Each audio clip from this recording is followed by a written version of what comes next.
ఆ రాత్రి తీయని కలలు కంటూ గడపడంతో తాత్కాలికంగా పెద్దమ్మ గురించి మరిచిపోయాడు శంకరం. మర్నాడు శంకరం సెలవు పెట్టాడు. జైని డాక్టర్ దగ్గరికి తీసుకువెళ్ళాడు. డాక్టర్ చెప్పిన జాగ్రత్తలు అన్నీ పాయింట్లుగా రాసుకున్నాడు. మందులు కొన్నాక ఇంటికి రిక్షాలో వెళుతున్నప్పుడు అడిగాడు, మీ అమ్మగారికి చెబుతావా? సాయంకాలం అమ్మ వాళ్ళ ఇంటికి వెళదామా? జై అడిగింది.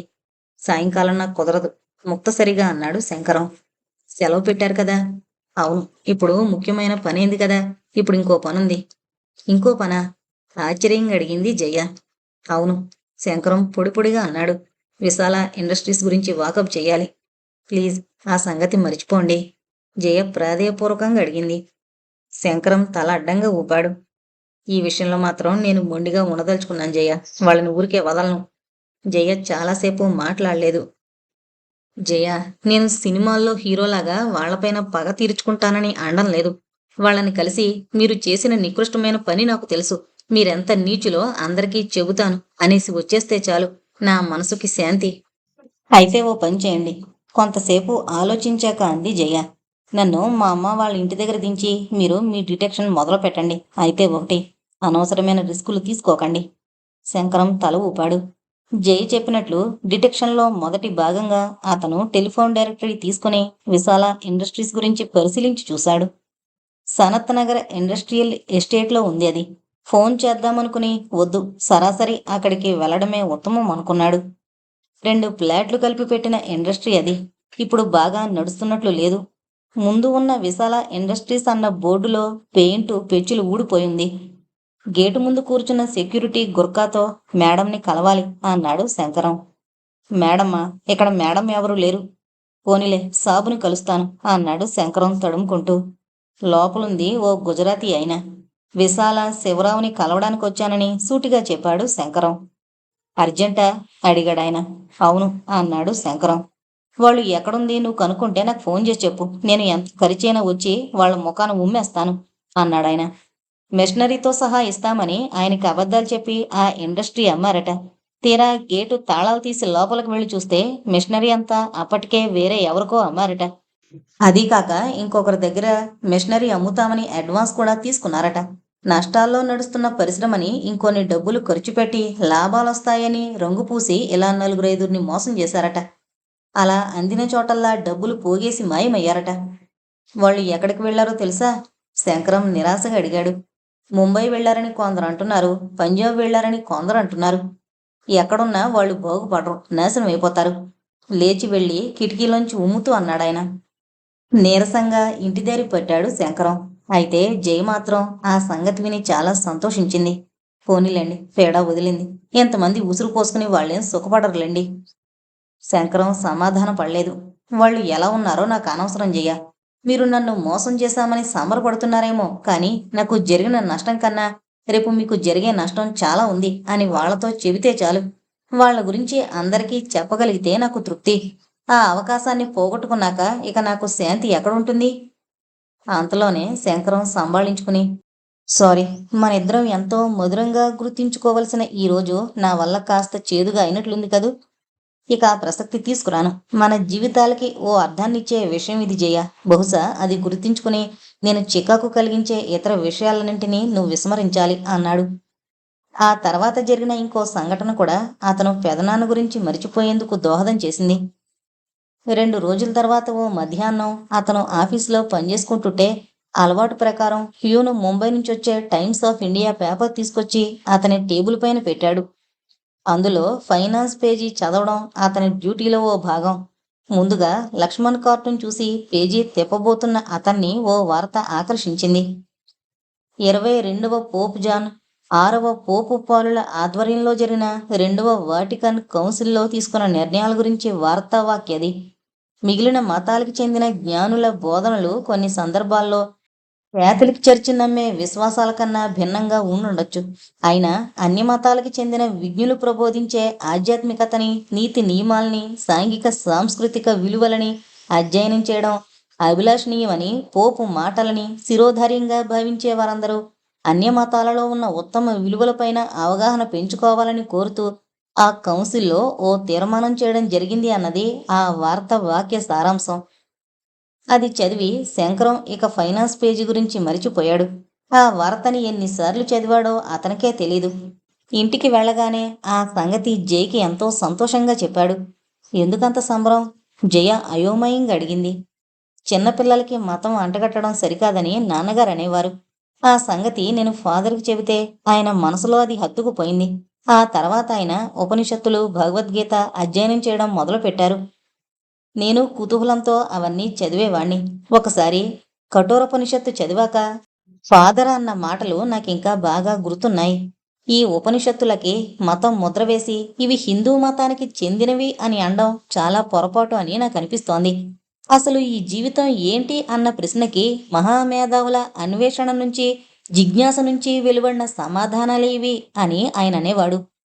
క్రిస్టియన్ అయ్యి ఇంకో మతానికి చెందిన గ్రంథాల్ని పఠిస్తున్నాడని ఆ రోజుల్లో ఆయన మీద విమర్శలొచ్చినా ఆయన పట్టించుకోలేదు. ఇప్పుడు చూడు, స్వయంగా పోపు లాంటి గొప్ప వ్యక్తే అలా చేయడం తప్పు కాదని అంగీకరిస్తున్నాడు.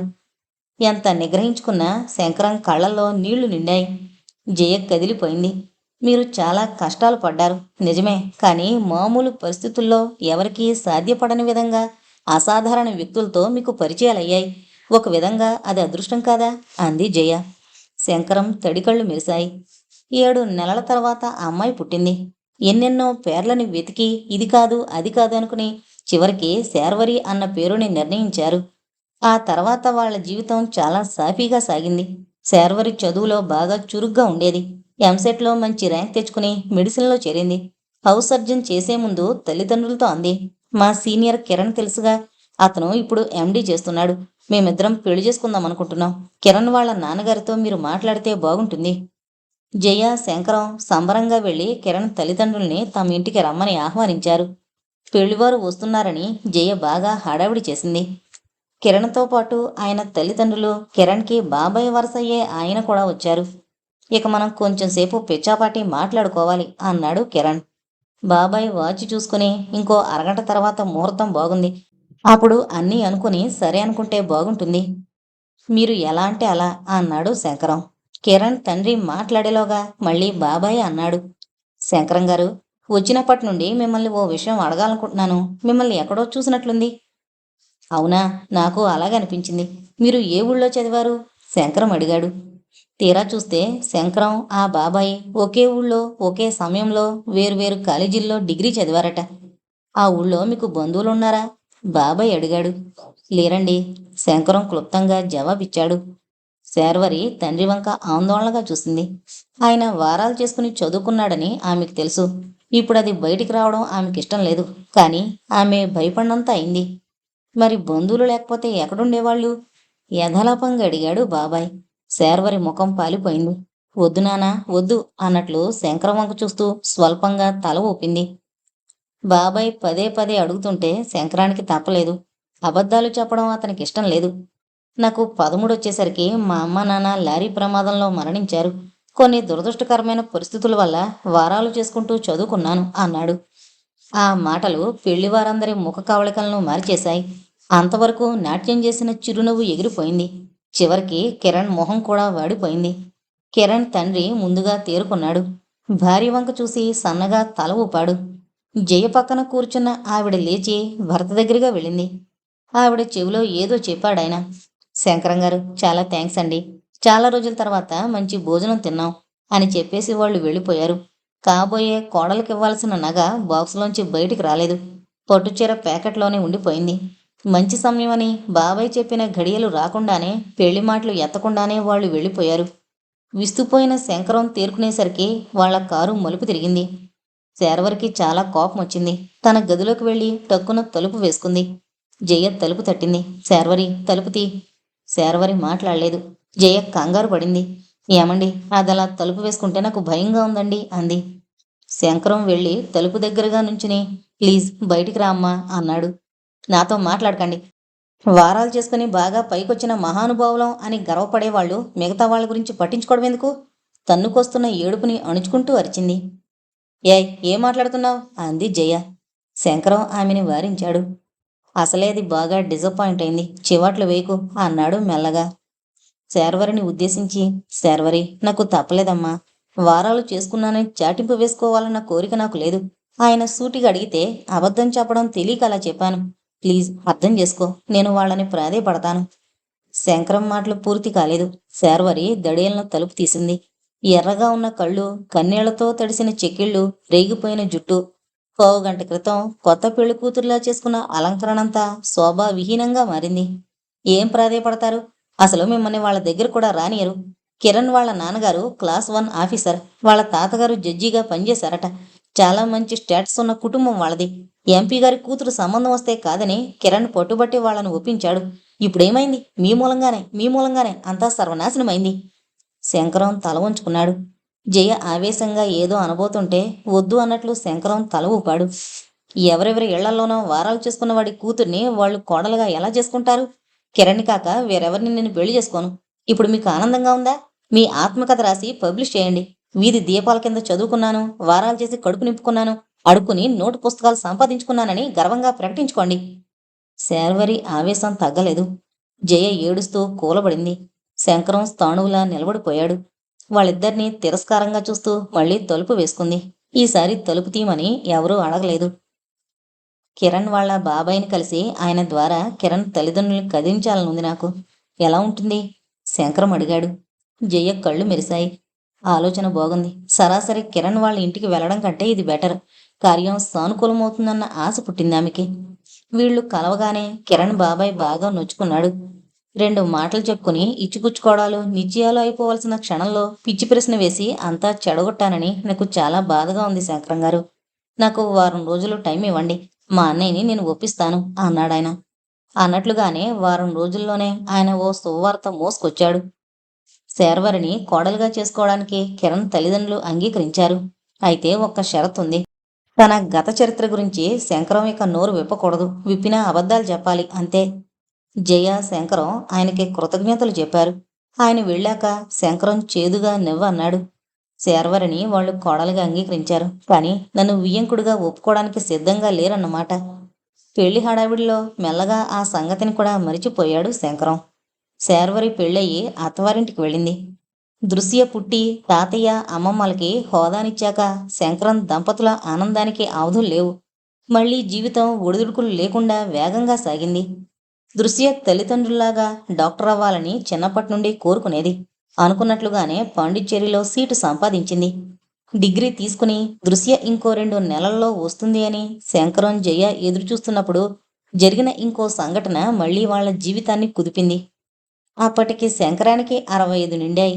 ఉద్యోగం నుంచి రిటైర్ అయ్యాక కూడా స్నేహితుల బలవంతంతో అతను 5 ఏళ్లు కన్సల్టెంట్గా పనిచేశాడు. ఇక మనవరాలు కూడా ఈ ఊరొచ్చేస్తుంది. మీరిలా ఉద్యోగం తర్వాత ఉద్యోగం చేస్తూనే ఉంటారా అని జయ సతాయిస్తే తిరుగులేని రిటైర్మెంట్ తీసుకున్నానని ప్రకటించక తప్పలేదు శంకరానికి. శంకరం రిటైర్ అయ్యాక చేతికొచ్చిన 20 లక్షల్ని బ్యాంకులో వేశాడు. పెన్షన్ రాదు కాబట్టి ఆ వడ్డీతోనే కాలం గడపాలి అనుకున్నాడు. అదే సమయానికి శర్వరి నర్సింగ్ హోం విస్తరిస్తోంది. బ్యాంకులో నీకు 9% కన్నా ఎక్కువ వడ్డీ రాదు కదా నాన్న. మీ అల్లుడు ఓ ఆలోచన చెప్పారు. మాకు ఆ మొత్తాన్ని ఇస్తే మేం 12% ఇస్తాం. మాకు ఉపయోగం, మీకు లాభమే అంది. జైతో ఆలోచించాడు శంకరం. చివరికి బ్యాంకు వడ్డీ ఇచ్చే విధంగానే కూతురికి డబ్బంతా ఇచ్చాడు. ఓ నెల రోజుల్లో రిటైర్మెంట్ జీవితాన్ని గడపడానికి మెల్లగా అలవాటు పడసాగాడు శంకరం. ఏ ఛానల్లో ఎప్పుడు ఎలాంటి ప్రోగ్రాంలు వస్తాయో వివరించి డెమాన్స్ట్రేషన్ ఇస్తోంది జయ. ఓ రోజున జయ ఛానల్స్ మారుస్తుంటే రకరకాల కామెంట్స్ చేస్తున్న శంకరం ఒక్కసారిగా కొయ్యబారిపోయాడు. ఏమైందా అని టీవీ తెరవంక చూసిన జయకి ఏమీ అర్థం కాలేదు. అక్కడ ఓ మహిళా పారిశ్రామికవేత్తతో పరిచయ కార్యక్రమం వస్తోంది. ఏంటండి? మా పెద్దమ్మ అన్నాడు శంకరం తడబడుతూ. ఆవిడ మీ పెద్దమ్మ, కానీ అంత వయసు కనబడడం లేదే అంది జయ. అదే సందేహం ఇంటర్వ్యూ చేస్తున్న అమ్మాయికి కూడా వచ్చినట్లుంది. విశాల గారు, ఆడవారి వయసు మగవారి జీతం అడగకూడదంటారు, కానీ కుతూహలం ఆపుకోలేక అడుగుతున్నాను. బయోడేటాలో మీ వయసు 82 అనుంది. నిజంగా? నేను మళ్ళీ నొక్కి మరీ అడుగుతున్నాను, నిజంగా మీ వయసు 82? విశాల నవ్వింది. ఇంగ్లీష్లో ఈ ప్రశ్న నువ్వు అడుగుంటే are you really 82 years old అని అడిగేదానివి. నేను no, I am 82 years young అని చెప్పేదాన్ని. ఇంటర్వ్యూ చేస్తున్న పిల్ల అవసరమైన దానికన్నా ఎక్కువ నవ్వింది. మనసు కల్మషం లేకుండా ప్రశాంతంగా ఉంటే ఇక ఆరోగ్యానికి ఏమాత్రం ఢోకా ఉండదు. విశాల కొనసాగిస్తోంది. నా జీవితంలో 2 అత్యంత విషాదకర సంఘటనలు జరిగాయి. మొదటిది, 50 ఏళ్ల క్రితం ఓ రైలు ప్రయాణంలో 13 ఏళ్ల మా అబ్బాయి తప్పిపోయాడు. వాడు మా ఒక్కగానొక్క సంతానం. అప్పుడు నిజానికి నేను పిచ్చిదాన్ని అవ్వాల్సింది. దాన్ని తట్టుకునే మనోబలం నాకెక్కడ్నుంచొచ్చిందో నాకు తెలీదు. కానీ అప్పుడు నాకనిపించింది, ఈ భూమి మీద చెయ్యాల్సింది ఇంకా చాలా ఉంది కాబోలు. అలాంటప్పుడు మంచి చేస్తూ నలుగురికి సహాయపడే కార్యక్రమాలు చేయడం ఉత్తమం కదా అనుకున్నా. ఏదన్నా పరిశ్రమ స్థాపించినా దాని వెనకాలన్న ఆ సేవా దృక్పథమే అన్ని యత్నాలు విజయవంతం అవడానికి కారణం. ఇక రెండో విషాదం ఏంటంటే 3 ఏళ్ల క్రితం మా వారు కిందపడి కోమాలోకి వెళ్లారు. ఇంకా అదే స్థితిలో ఉన్నారు. ఆయన కలలు కొన్నున్నాయి. వాటిని పూర్తి చేయాలనే పట్టుదల కూడా నాకు చాలా శక్తిని, ఉత్సాహాన్ని, ఉత్తేజాన్ని ఇస్తున్నాయి. శంకరం రక్తం సలసలా మరుగుతున్నట్లయింది. ఎన్ని అబద్ధాలు! పెద్దమ్మాయి అంత చాకచక్యంగా అందరి కళ్ళు కప్పగలిగింది. జయ కూడా నివ్వెరపోతూ ఆ ఇంటర్వ్యూ చూసింది. విశాల ఎత్తుగడ పూర్తి స్వరూపం ఆ దంపతులకు అప్పుడే తెలిసింది. తప్పిపోయింది స్వంత కొడుకే అని, తమ మరిది కొడుకుని పెంచుతున్నామని చెప్పి సత్యం కొడుకైన శంకరానికి ఏ హక్కు లేకుండా చేయడం అన్నది సామాన్యమైన ఆలోచన కాదు. సాధారణమైన దుర్మార్గం కాదు. సీదాసాదా కుటిలత్వం కాదు. కానీ బయటికి మాత్రం విశాల ఎన్నో నీతులు చెబుతోంది. ధర్మపన్నాలు వల్లిస్తోంది. ఆదర్శనారిలా ఫోజు కొడుతోంది. హైదరాబాదులో మొదట్లో పరిశ్రమ పెట్టినప్పుడు అసలు ఏ అనుభవం లేదని, అందుకనే మోసానికి గురయ్యానని, తన సంతకాన్ని ఫోర్జరీ చేసి ఎవరో కైలాపడ్డ తమ పరిశ్రమని అమ్మేశారని, దిక్కుతోచని పరిస్థితుల్లో అప్పటి ముంబైకి వెళ్లాల్సొచ్చిందని, అదృష్టవశాత్తు అక్కడ పరిస్థితులు అనుకూలించాయని ఇంటర్వ్యూలో చెప్పింది. ఇంటర్వ్యూ అయిన చాలాసేపటికి గాని శంకరం మాట్లాడలేకపోయాడు. ఇదే కనుక ఓ 20 ఏళ్ల క్రితం జరుగుంటే ఆయన ఆలోచించకుండా ముంబై ట్రైను ఎక్కేసేవారు అనుకుంది జయ. శంకరం టెలిఫోన్ డైరెక్టరీ తీసి టీవీ ఛానల్ వారికి ఫోన్ చేశాడు. 5-6 కాల్స్ తర్వాత తెలిసింది. ఆ ఇంటర్వ్యూ రికార్డై 10 రోజులైందట. ఇంకో 2 కాల్స్ తర్వాత విశాల అడ్రస్ కూడా తెలిసింది. ఆ అమ్మాయితో మాట్లాడడం మంచిదేమో సందేహిస్తూనే అంది జయ. శంకరం వాలకం చూస్తుంటే అతను ముంబై వెళ్ళి విశాలని నిలదీయాలన్న ప్రయత్నంలో ఉన్నట్టు తోస్తోంది. అలా చేస్తే తప్పేం లేదని జయ కనిపిస్తోంది. కాని అలా చేయకుండా విస్మరించినా కూడా తప్పులేదని కూడా ఆమె కనిపిస్తోంది. అందుకనే కూతురి సలహా తీసుకోవడం మంచిది అనుకుంది జయ. ఆ సంగతి వినగానే శర్వరి మండిపడింది. నాన్నా, మీరా గతాన్ని మరిచిపోవడం మంచిది. మా మామగారు చాలా మంచివాళ్ళు కాబట్టి అప్పుడు మా పెళ్లి సజావుగా అయింది. ఇప్పుడు మళ్ళీ ఎందుకీ మొండి పట్టుదల? మళ్ళీ ఆ చేదు జీవితాన్ని ఎందుకు బయట పెట్టాలనుకుంటున్నారు? కూతురి స్పందన సహజంగానే శంకరాన్ని నొప్పించింది. మీరు తొందరపడకండి. శర్వరి చెప్పింది కూడా ఆలోచించాలి కదా అంది జయ ఆ రాత్రి. కన్న కూతురు సరిగ్గా అర్థం చేసుకోలేదు అన్న బాధని ఇప్పటికి మరిచిపోతున్నాను. టికెట్లు ఎప్పుడు దొరికితే అప్పుడు ముంబై వెళ్ళాలనుకుంటున్నాను అన్నాడు శంకరం. జయ నిట్టూర్చింది. శంకరంతో పాటు జయ కూడా ముంబై వెళ్ళింది. హోటల్లో దిగి అడ్రస్ వెతుక్కుంటూ వెళ్లారు. విశాల విల్లా అంధేరిలో కోటీశ్వరుల ఇళ్ల మధ్యుంది. హైదరాబాద్ నుంచి ఓ పత్రిక తరపున వచ్చామని కబురు పంపాక శ్రీమతి విశాలాదేవి గారిని కలవడానికి సులువుగానే పిలుపొచ్చింది. శంకరం జయ వెళ్లేసరికి విశాల ఎవరితోనో మాట్లాడుతోంది. మా ఆయన పేరిట శివ చారిటబుల్ ట్రస్ట్ ఒకటి ఏర్పాటు చేస్తున్నాం. 50 లక్షలు నిధిగా ఉంచి దాని మీదొచ్చే వడ్డీతో పేద పిల్లల చదువులకి వినియోగిస్తాం. మా వారికి చదువంటే చాలా భక్తి. శంకరం పిడికిళ్ళు బిగుసుకోవడం గమనించిన జయ శాంతించమన్నట్లు అతని భుజాన్ని సుతారంగా తట్టింది. మిగిలిన వాళ్ళు వెళ్ళిపోయారు. ఇక హాల్లో మిగిలింది విశాల, ఆమె సెక్రటరీ, శంకరం, జయ మాత్రమే. చెప్పండి, ఏ పత్రిక నుంచొచ్చారు అంది విశాల శంకరాన్ని ఉద్దేశించి. టీవీలో ఏ మేకప్ చేశారో, ఏ లైటింగ్లో ఇంటర్వ్యూ చిత్రీకరించారో తెలియదు గాని అప్పుడు గోచరించని వృద్ధాప్య ఛాయలు దగ్గర నుంచి చూస్తే విశాలలో ఇప్పుడు స్పష్టంగానే తెలుస్తున్నాయి. ఆమె శంకరాన్ని గుర్తుపట్టలేదు. శంకరం నవ్వాడు. నేను భీమశంకరాన్ని పెద్దమ్మ అన్నాడు. అయోమయంతో ఎర్రబడ్డ విశాల మొహం అతనెవరో పోల్చుకున్నాక ఒక్కసారిగా పాలిపోయింది. నువ్వు నువ్వు అంటూ వినపడకుండా గొణిగింది. అయితే నిమిషం తర్వాత సంభాళించుకుని సెక్రటరీని వెళ్ళిపోమని చెప్పింది. నీకోసం వెతకని చోట్లేదురా. ఎన్నాళ్ళు ఎక్కడికి వెళ్ళావురా అంది. జయ ఆగలేకపోయింది. తప్పిపోయింది మీ అబ్బాయా లేక మీ మరిది కొడుకా? ముందు అది స్పష్టంగా చెప్పండి. విశాల మాట్లాడలేదు. జయవంక నిప్పులు కక్కుతూ చూసింది. ఆడవాళ్ళకి జాలి, కరుణ ఎక్కువనంటారే. తల్లిదండ్రుల్ని పోగొట్టుకున్న చిన్నపిల్లాన్ని అంత దారుణంగా మోసం చేసి అతని సర్వస్వాన్ని కాజేశారే. మీకసలు మానవత్వం ఉందా? జయ ఆవేశంగా అడిగింది. నువ్వెక్కువ మాట్లాడుతున్నావు అమ్మాయి. చూపుడు వేలు ఆడిస్తూ కరుకుగా అంది విశాల. ఆమె అప్పటికి కోలుకుంది. శంకరాన్ని చూసిన షాక్ నుంచి మెల్లగా బయటపడసాగింది. అనుభవజ్ఞురాల్లా పావులు కదపసాగింది. తప్పిపోయింది మా అబ్బాయే. ఇప్పుడు మా దగ్గరుంది మా మరిది కొడుకు. ఇదిగో ఇప్పుడు ఇక్కడికి వచ్చింది ఎవరో మారు వేషగాడు. అన్ని వివరాలు సేకరించి డ్రామా ఆడడానికి, ఆ విధంగా నా దగ్గర డబ్బులు గుంజడానికి వచ్చాడు. కాదని మీరు ఎలా నిరూపిస్తారు చెప్పండి? సవాలు చేస్తుంటే ఆమె మొహం క్రౌర్యంగా మారింది. లేచి నుంచుంది. ఇప్పుడు నాకు పరపతుంది. నేనేం చెప్పినా పోలీసులు నమ్ముతారు. మీరు చెప్పేది విని పిచ్చివాళ్ళని నవ్వుతారు. అర్థమైందా? బయటికి పొండి. నా మాటలు ఎవరూ నమ్మకపోవచ్చు పెద్దమ్మా. కానీ హైదరాబాద్లోనే కాదు, ముంబైలో కూడా టీవీ ఛానల్స్ మసాలా వార్తల కోసం పడి చచ్చిపోతున్నారు. నేను హోదాగా పరువుగా బతికిన వాణ్ణే. నా మాటకు కూడా కాస్త విలువ ఉంటుంది. సత్యనారాయణ గారు, మేరీ నా తల్లిదండ్రులని నేను నిరూపించుకునే ప్రయత్నం చేస్తాను. అందులో పూర్తిగా సఫలీకృతుణ్ణి కాకపోయినా నీ పరువుని నడివీధిలోకి ఏడ్చడంలో మాత్రం పూర్తిగా విజయం సాధిస్తాను. శంకరం దృఢంగా అన్నాడు. శక్తిహీనంగా సోఫాలో కూలబడింది విశాల. శంకరం, నాకు కాస్త టైం కావాలి. రేపు నీతో మాట్లాడతాను అంది చివరికి. తమ హోటల్ రూమ్ నెంబర్ చెప్పి బయటపడ్డారు జయ, శంకరం. హోటల్కొచ్చాక శంకరం చెప్పాడు. ఆవిడ పెదనాన్న పేరిట ట్రస్ట్ అంటే నేను భరించలేకపోయాను. ఆయనకి సినిమాలు తప్ప చదువు అంటే ఆసక్తే లేదు. ఇప్పుడు ఈవిడ ఆయన ఏదో విద్యావేత్త అని కబుర్లు చెబుతోంది. అసలు నేను పొరపాటు చేశాను. నాన్నగారి పేరిట ఓ ట్రస్ట్ పెట్టాల్సింది. అతని వంక జాలిగా చూసింది. ఇంటి అవసరాలకి కావలసినంత పక్కన పెట్టి మిగిలిన దాంట్లో అధిక శాతం అతను పేద పిల్లల స్కూల్ ఫీజులు కట్టడానికి, విద్యార్థులకి ప్రోత్సాహక బహుమతులు ఇవ్వడానికి ఖర్చు పెట్టేవాడు. ఈ 30-40 ఏళ్లలో అతను అలా ఖర్చు పెట్టింది తక్కువ మొత్తం కాదు. ఆ మర్నాడు విశాల పంపించిన 2 మనుషులొచ్చారు. శంకరానికి నమస్కారం పెట్టి ఒక అతను ఓ చెక్కు ఇచ్చాడు. విశాల సంతకం పెట్టిన ఆ చెక్కు 30 లక్షలకుంది. పెద్దమ్మ అంత త్వరగా దిగొస్తుంది అని శంకరం అనుకోలేదు. ఎంతో జటిలం అనుకున్న సమస్య ఏదో ఒక పరిష్కారానికి రావడం జైకి కూడా తృప్తిగా అనిపించింది. 30 లక్షల ఇంకా ఎక్కువ అడగాల అన్న ప్రశ్న శంకరంలో అలా మెదిలి మాయమైంది. తను ఆశించినట్లు తండ్రి పేరిట ఓ ట్రస్టు పెట్టడానికి ఈ మొత్తం సరిపోవచ్చు. న్యాయంగా తండ్రి ద్వారా తనకి రావాల్సిన మొత్తంలో కొంత ఇన్నేళ్ల తర్వాతైనా తనకి దక్కింది. తండ్రి స్మరణకి ఆ మొత్తాన్ని ఖర్చు పెట్టడం కన్నా ఉత్తమమైన మార్గం ఏముంది? ఈ విషయంలో జయ అభిప్రాయం కనుక్కుందామని అతను వచ్చిన వాళ్లతో, మీరు కొంచెంసేపు బయటకు వెళతారా? మేమిద్దరం మాట్లాడుకోవాలి అన్నాడు. వచ్చిన అతను క్రూరంగా నవ్వాడు. మేం వెళ్ళం అన్నాడు. తెల్లబోయిన శంకరం చేతిలోని చెక్ అందుకుని, దీన్ని తీసుకుని నువ్వేం చేస్తావు? మీ ఊరు తీసుకువెళ్ళి బ్యాంకులో డిపాజిట్ చేస్తావు కదూ.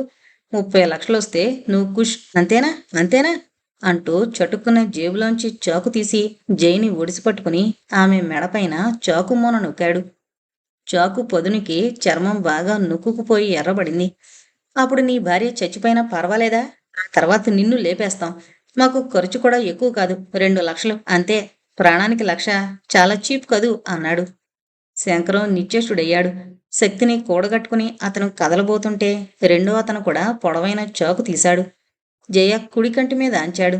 శంకరం ఆగిపోయాడు. చెక్కు చిన్న చిన్న ముక్కలుగా చింపి అతను అడిగాడు. ఇప్పుడు హైదరాబాద్కి ట్రైన్ ఉంది, వెళతారా? జయకంటిలో స్పష్టంగా కనబడుతోన్న భయాన్ని చూశాడు శంకరం. వెళతాం అన్నాడు. ఇంకోసారి ఇలాంటి వేషాలు వేస్తే హైదరాబాద్లో 2 కళ్ళు పోయినా మీ సేవాలే ఉంటాయి. గుర్తుంచుకోండి. టీవీ వాళ్ళకి, పత్రికల వాళ్ళకి చెప్పారో మొహం మీద యాసిడ్ పోసి ఆ తర్వాత చంపుతాం. జాగ్రత్త. వాళ్ళు హైదరాబాద్ వచ్చాక జరిగింది తెలుసుకున్నాక శార్వరి తల్లిదండ్రులకి క్లాస్ తీసుకుంది. మహాత్మా గాంధీలాగా మై ఎక్స్పెరిమెంట్స్ విత్ ట్రూత్ అని అంటే ఈ రోజుల్లో లాభం లేదు నాన్న. నేను ముందు నుంచి చెబుతున్నాను. మీరు ఆ గతాన్ని మర్చిపోవడం అందరికీ శ్రేయస్కరం. జయ కూడా శంకరంతో ప్రాధేయపూర్వకంగా అంది. ఆవిడ పంపిన వాళ్ళు కిరాతకుల్లా ఉన్నారు. మనం మౌనంగా ఉండడం మంచిది. శంకరం కోలుకోవడానికి చాలా సమయం పట్టింది. చివరికి అతనన్నాడు. ఓకే జయ, ముందు నుంచి అభద్రత వాతావరణంలో పెరగడం వల్లనేమో నేను పిరికి వాళ్లాగానే తయారయ్యాను. నాకు వాళ్ళని ఎదిరించి పోరాడే ధైర్యం శారీరకంగా కానీ మానసికంగా కానీ లేవు. అంత మాత్రాన నేను చేతులు కట్టుకుని కూర్చోదలుచుకోలేదు. పెద్దమ్మ ఒక రకంగా నా కళ్ళు తెరిపించింది. ఎన్నాళ్ళు నాన్నగారి పేరిట ట్రస్ట్ లాంటిది స్థాపించాలన్న ఐడియా నాకు రాలేదు. నా దగ్గరున్న డబ్బంతా ఒక చోట చేర్చి మ్యాక్సిమం అమౌంట్ సేకరించి ఓ ట్రస్ట్ పెడతాను. అతనికి అప్పుడు తెలీదు కానీ ఆ ఉద్దేశం వల్ల ఇంకోసారి శార్వరితో తగాదా వచ్చింది.